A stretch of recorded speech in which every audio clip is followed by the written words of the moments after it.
Okay. Um, I'm back again. Is anybody still here?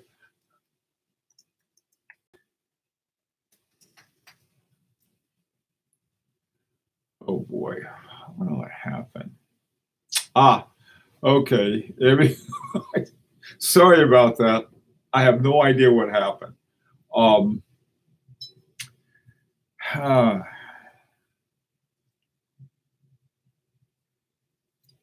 okay. Everybody all right? Sorry about that. I have no idea what happened. I got every other thing turned off. Um, Hi, Jack. Can you hear me now? You need protection spells against voice stealing aliens. I got those. You you can't get good spells these days. All right, you used to be able to get really, back when I was young, they knew about spells back then, but not today. Same thing with demons; they're lousy. All right, okay, switch to Linux. I love Linux. I really do. You're talking to a geek now. All right, so everything's okay. Switch to Linux. I love that. Yeah. Okay.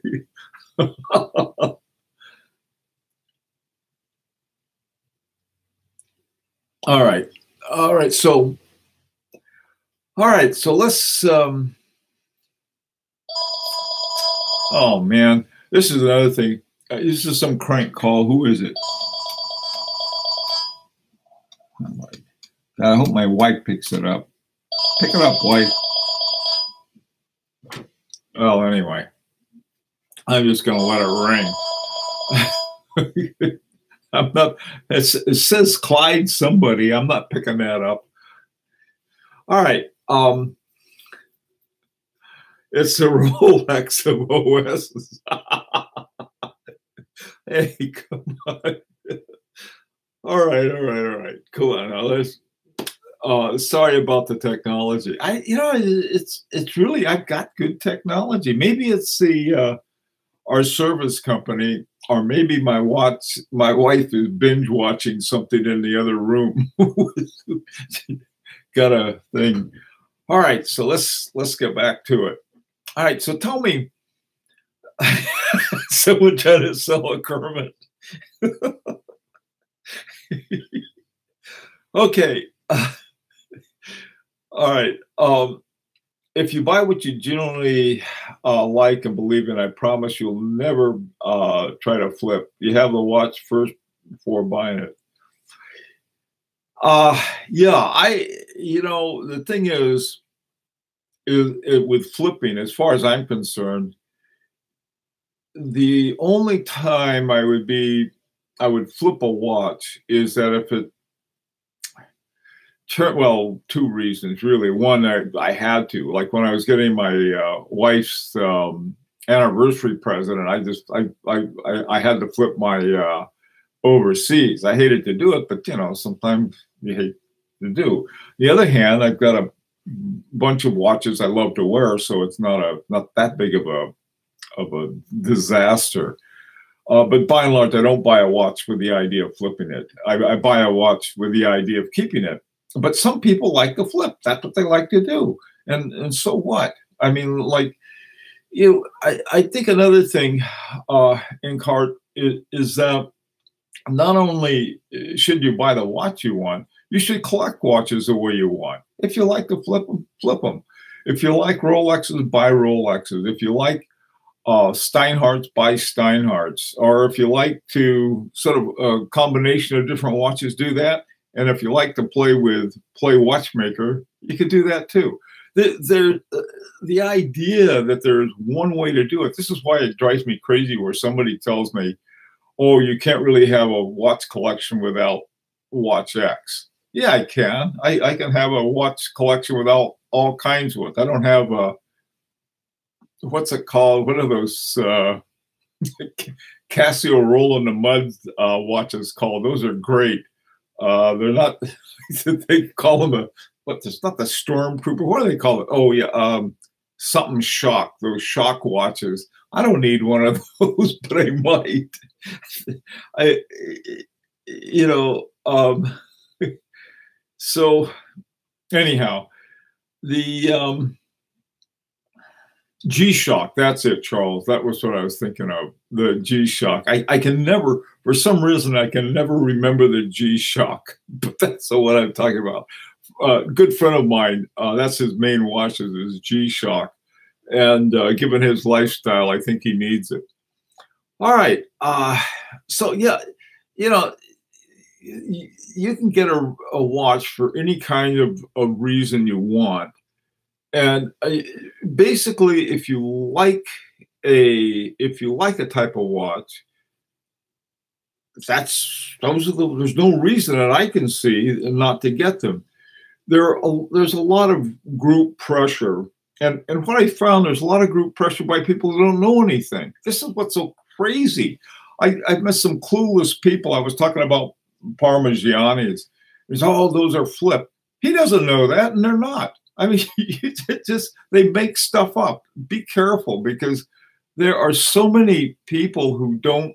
They just want you to think their way, and they make up stories, and that's not good. I mean, I hate that. It's sort of like if you're investing in stock and your stockbroker makes up stories about what the stock's going to do. You're going to lose your shirt if you listen to that guy, or better, your next door neighbor who happens to know everything about everything. Okay, so let's go back. Get a Rolex, they said. Yeah. Okay. I have more than one GS, but not the Snowflake. Okay, more than one GS. That would be a Grand Seiko. Would that be right? And there's a Snowflake Grand Seiko. That's a pretty watch. You know, the thing of it is that there are a lot of good watches that I have no intention of getting. I'm just not interested in them. They're wonderful watches. They're beautiful watches. I'm just not interested. One watch, usually what I'll get a watch for is they have something interesting in the watch itself, in the process, either of making it or working it or something like that, that I say, wow, that's really neat.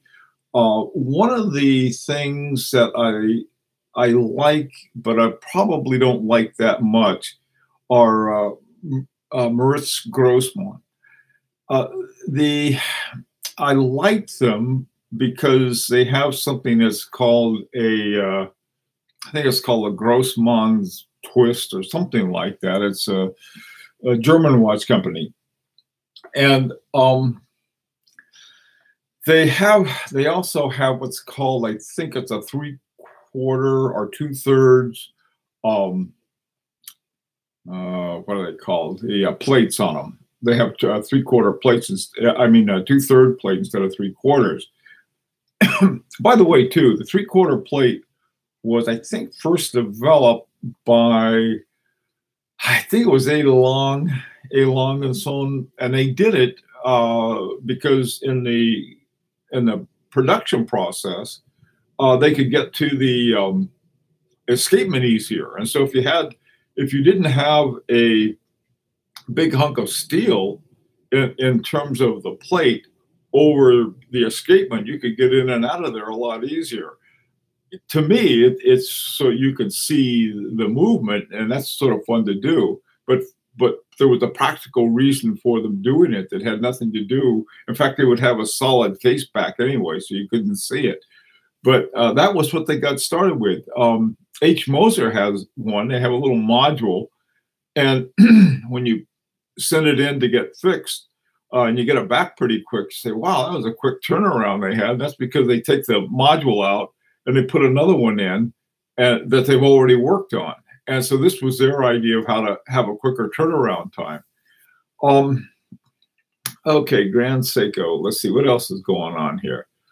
When is the Casio Roll in the Mud getting released? Bacon Eater, don't expect to get them. I've cornered the market on them. Okay, what's the next question? Okay, diversified high horology. That's good. To me, they're more fun.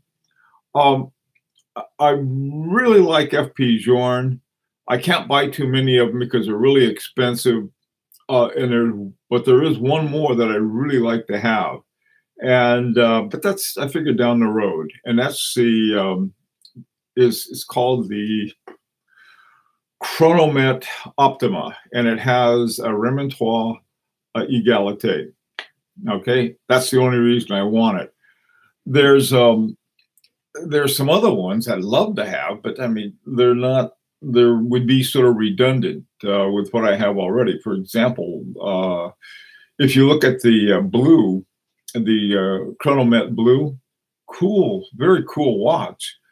But it's basically, it's like what I have already, which is a Chronomet Souverain. And the only difference, well, the difference is mine's made of platinum and the blue is with tantalum, and it doesn't have a power reserve indicator. And plus it's got a blue dial to it. So yeah, I mean, sure, I'd love to have one of those, but it's what I have already. And so that's another thing too. In a way, I try to collect watches. If I have one of something, I don't want to get, duplicated. Why? There's some people like that, and that's, like I said, that's fine. Whatever, floats your boat. All right. You have to develop a filter in your mind when you can rule out mediocre stuff. Yeah. What you count as mediocre, it can be very, you got to be flexible about that too. And let me tell you why. For some reason, even after I reviewed them, I get a thing on Maurice Lacroix. And Maurice Lacroix, I always sort of associated with Baume and Mercier, which never was too crazy about. But the more I found out about this, Andres Strehler, who is one of the grand masters of watchmaking, helped them develop their first movement, their first in-house movement.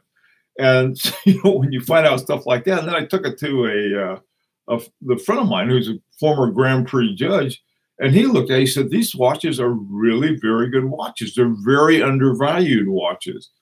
And so, I've been really happy to have it.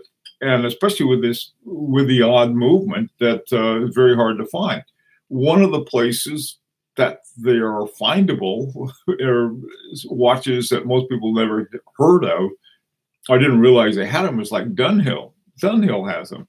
Baume Mercier has them.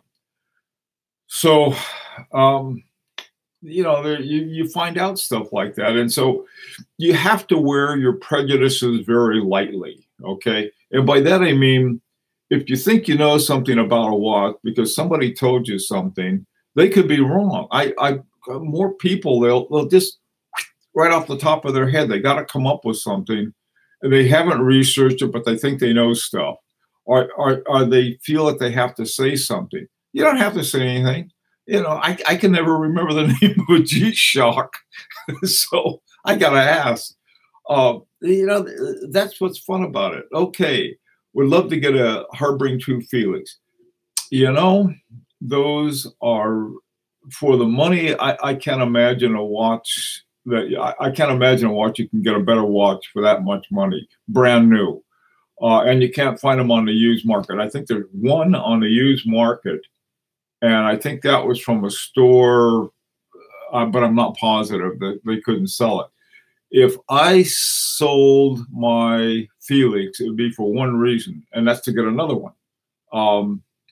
And I'm seriously thinking of considering that because I really want that Doppel Felix. So, because I don't have a Rattrapant. I have a mono Rattrapant, which is sort of cool, but I don't have a Rattrapant. So, again, with collection, I think the more open-minded you are about your collection and the more flexible you are, and also look for change. The idea that, well, I know these are crummy watches, and I've done the same thing. I did it with this Maurice Lacroix. Not crummy, but not really what I like to collect. But then I found out I was wrong, at least about certain kinds of things that I found really interesting. And, the good deals you don't genuinely like, but you think of buying are only hurdles toward grail goals. I call them beautiful distractions. Yeah, I tell you, we live in a world of beautiful distractions with watches. Um, okay, same as Rich Buddy, but I'll have to be really saving carefully and find those sweet price points. You're right, Kurt. That's the way to do it too, and you can find them. I mean, I often describe looking for watches like a vulture, and you stand and you wait and then you watch it. And some watches that aren't going to sell for one reason or another. Um, it took me months to wear this one poor guy down, and by the time he couldn't sell it and he couldn't sell it, and I kept offering, no, you don't want that. And so I just waited and waited and finally got it for the price I want, which was a great price. And so, this is part of it. On the other hand, there's certain brands and certain models of watches that everybody wants. They're just really nuts about them. The Vacheron Constantin 10 Easter Reeks 1921.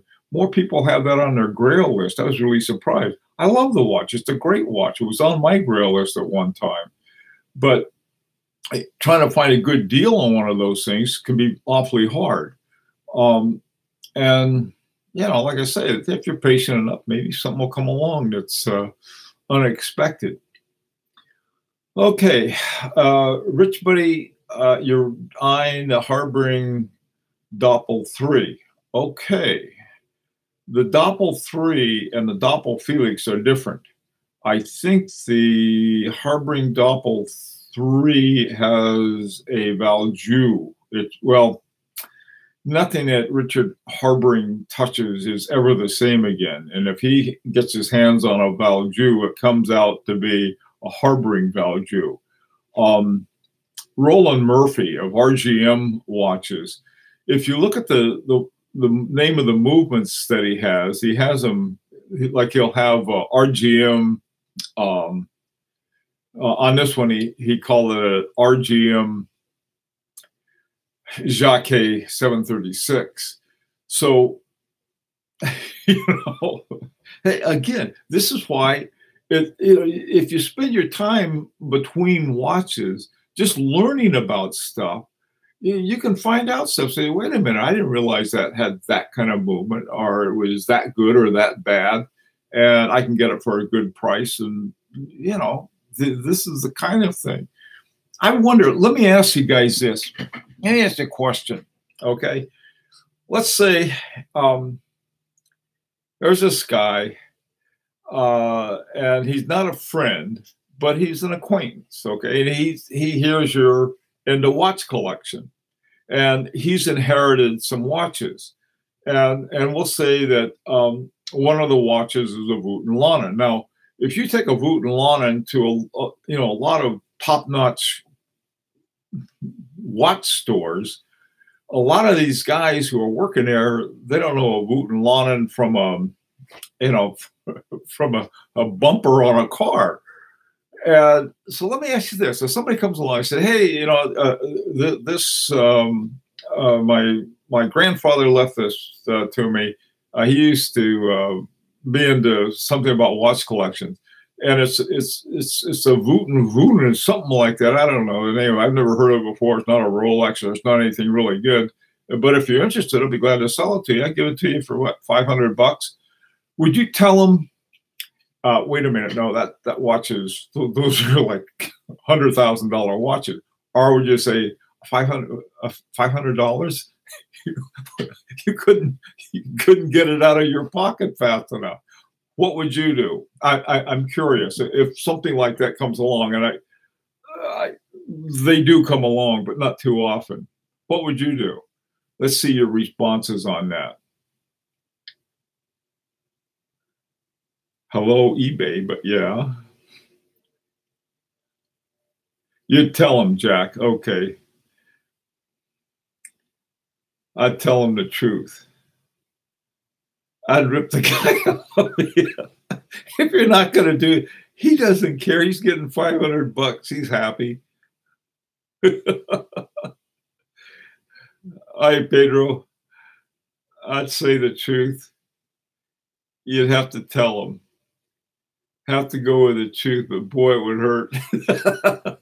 It's a business, not to make friends. I'm wearing my Kalpa XL. Oh man, how do you like it? Arabia Felix. I love my Kalpa. Kyle K is a spawn of Satan. Okay, that's cool. I love my Kalpa too. It's just I was wearing it and I had to put it away because I wasn't wearing any of my other watches. I just love that thing. Okay, AC4. You can't handle the truth. No, with me, that's true. I can't handle the truth. I'm telling my wife that all the time. I can't handle the truth. I don't want to hear the truth. I would tell me a story. Oh wow, you got a white gold. Oh man, that's a white gold Kalpa. They have. After I got this one, they have, and they still have it. They had this in rose gold with sort of a brown tone. Oh man, that I really like. That was one I was very tempted to. Well, I'd sell this one and try to get that one. But man, I tell you, those are they are great buys too. I don't care what anybody says. Okay. All right. So most of you guys would tell the truth. All right. Well, what makes you think you tell the truth if you didn't just tell me the truth now with the responses? Some guy comes along, some goober. Hey, look at my grandfather left me. Oh well, yeah. What do you know? Okay, well, it's good to have the right, I'll say motives behind it. All right, I told my wife this would be only a half hour. We've already gone on 46 minutes, but I figured, well, we had a little breach there for a second. So anyhow, this may end up with two different things on it, once collected and once silent. So hey, thank you guys. Blame the nuns. The ones we got smacked by nuns around the ruler. Jack whap. Okay. All right, guys. Gotta go. Clyde. We'll see, guys. Take care. Oh, let's see.